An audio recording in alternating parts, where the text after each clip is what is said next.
Okay mga kaibigan, meron na naman po tayong panonoorin. Ito'y galing po sa ating Showbiz Fanatics. Ito po ang title. Matapos ipilit ang impeachment, Luistro, tama no? Kinarma na. Luistro may utang na 9 million kila BP Sara.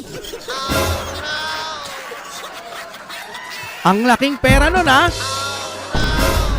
Ito po ay ating panonoorin at bibigyan po ng reaction at opinion. Kaya kung ready na kayo, Oh my God, we'll be back again. so habang tayo'y nanonood, papindot na lang po ng like. Eto na mga kapatid, ipi-play na po natin anong meron dito. Matapos ipilit na i-impeach si Vice President Sara Duterte at tila mukhang minamadali pa ang Senado para sa pagdinig ng Senate trial patungkol rito. Baho ni Congressman Jenky Luistro na bisto matapos ibulgar ng isang source na ito pala ang kongresistang tinutukoy ni VP Sara na may utang na 9 milyong piso sa law firm ng kanyang asawa ni Attorney Man Scarpio. Aha! Kung ito ay totoo, ibig sabihin na naman nito, mayroon na namang walang utang na loob. Ay, ako'y ako'y nagtatanong lang, isa na naman ba ito sa listahan ng mga walang utang na loob at mangga, no? Tingnan natin mga kapatid. Showbiz Fanatics, ituloy pa natin. Ito ang nakakagulat na revelasyon na tila ilang buwan na ring hinuhulaan ng taong bayan kung sino nga ba ang nooy pinahawatigan ni VP Sara na mayroong patong-patong na milyones na utang sa law firm ng kanyang asawa. Bakit binabalatan niya si ano? Kung pagbabasihan raw ang accountability, hindi raw ba nahiya ang kongresista kahit tagal-tagal na ng kanyang 9 million peso debt sa law firm ni Attorney Man Scarpio, ngunit hanggang ngayon, hindi pa raw ito binabayaran ng kongresista. Ano na naman kaya ang masasabi ni kongresista dito? Ilang netizen ang hindi makapaniwala sa revelasyong isiniwalat ng well-known Duterte supporter na si Joey Devre matapos ang kanyang live video kung saan dito'y ibinulat-lat sa publiko ang tunay na pagkatao ni Luistro. Sa kanyang live video, sinabi mismo ni Joey na ang kongresista ng 2nd District ng Batangas ang siyang tinutukoy di umano ni VP Sara na may utang na 9 milyong piso sa kanyang asawa. Ay mismo sa DDS vlogger, kung accountability ang pag-uusapan, hindi ba raw dapat mahiya si Luistro at magbayad dito ng utang sa isang private citizen na kinuhaan niya ng serbisyo na sa tagal-tagal raw ng panahon? Bakit hanggang ngayon, hindi raw makabayad ng 9 na milyon piso si Luistro? Gusto natin marinig din yung opinion ng Luistro na yan. Kung ano naman ang kanyang saloobin, kung ba't di pa nagbabayad o kung gaano yung katotoo. Alamin din natin yan. Kakapalan na nga lang raw talaga ng mukha ang taong humaharap sa'yo sa publiko, ngunit alam niyang hindi siya nagbabayad ng utang sa isang abogado. Nawindang pa ang maraming netizen sa isiniwalat ng dating kaalyado ni Jenky Luistro na kung hindi pa raw ito nanalo sa 2nd District ng Batangas, malamang hindi rin daw sila babayaran sa ginawa nilang serbisyo sa nasabing miyembro ng Kongreso. Panoorin ang shocking revelation ng well-known DDS vlogger na si Joey Devre. Joey Devre, palakpakan po natin yan. Tapos diretsang pangalanan ng kongresistang nagmamadaling ma-impeach si VP Sara na si Congressman Luistro. Ang siya palang may utang sa asawa ni VP Sara ng milyong-milyong piso. Ay mga kapatid, kung ito ay totoo na naman, ay nako Diyos ko po, kasama ka pa sa gustong madaliin yung impeachment ni VP Sara.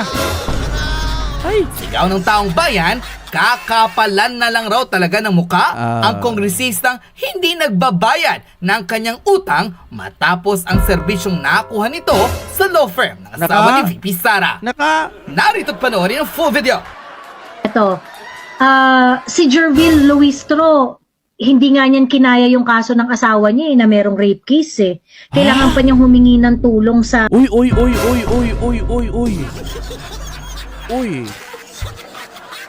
Grabe yan ha. Grabe. Diyos ko, kailangan pa niyang humingi ng tulong sa law firm ni Inday para lang maayos yung kaso ng asawa niya. Ayan, Romeo Acop, di man lawyer yan eh, Romeo Acop eh. Sino yung humingi ng tulong kay Inday? Yan, si Jervil Ruistro. Ah. Are you serious? Nako, madam, pwede ho ba kaming... Alam nyo kasi, di ba, sinasabi nga nila, tawagin daw yung mga DDS vlogger, ano? Dapat sa ngayon, siguro, baka meron sila. Hindi naman sila magdadaldal dyan kung wala silang mga ebidensya, no? Malay mo, may mga hawak tong mga to na magpapatunay. Hindi rin kasi sila maglalakas loob, no, na magsalita. Pero, madam, baka naman, pwede kaming pasilip ng mga ebidensya. No, para hindi kayo masabihan ng fake news. Siyempre kami, nasasyak kami dyan eh. Nasasyak kami sa ganyang balita, Wait. mga kapatid. No? Yes! No way! Ganun pala. Yes ko po. Kapal na mukha niyan. Revelasyon. Ako? Ito yung nagtago ng asawa ha, na merong uncontested warrant of arrest. OMG!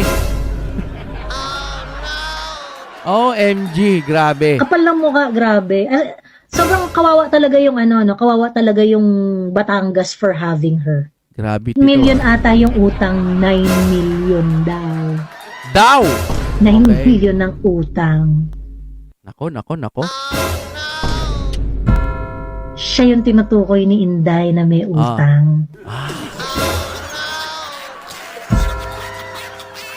Kumbaga dito sa napapanood natin, pwede naman si Madam BP Sara na ang magsalita. Pero inunahan na po siya nitong ating solid DDS vlogger, mga kapatid, no? Nakakashock na balitang ito. Kung hindi ito totoo, dapat bigyan ng action ito ni Kong Luistro.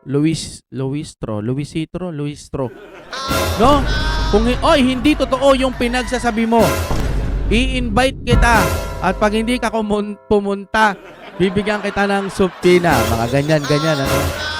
Pero kapag hindi siya nagsalita at nanahimik lang, base lang ho sa aking opinion, pwedeng ayaw na lang niyang pansinin kasi hindi totoo, o pwedeng totoo, ayaw na lang niyang palakihin. Mga ganyan ang mga paniniwala natin eh.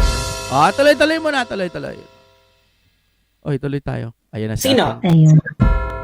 Si Jervil Luistro. Really? OMG. Okay, lilinawin ko lang ha. Si Madam Luistro, meron daw utang na 9 million sa law firm ni Attorney Mans pero hindi nagbabayad. Ano na ba? May usapan na ba sila dito na sa ganito ko nababayaran ha? Kaya siguro baka hindi pa bayad.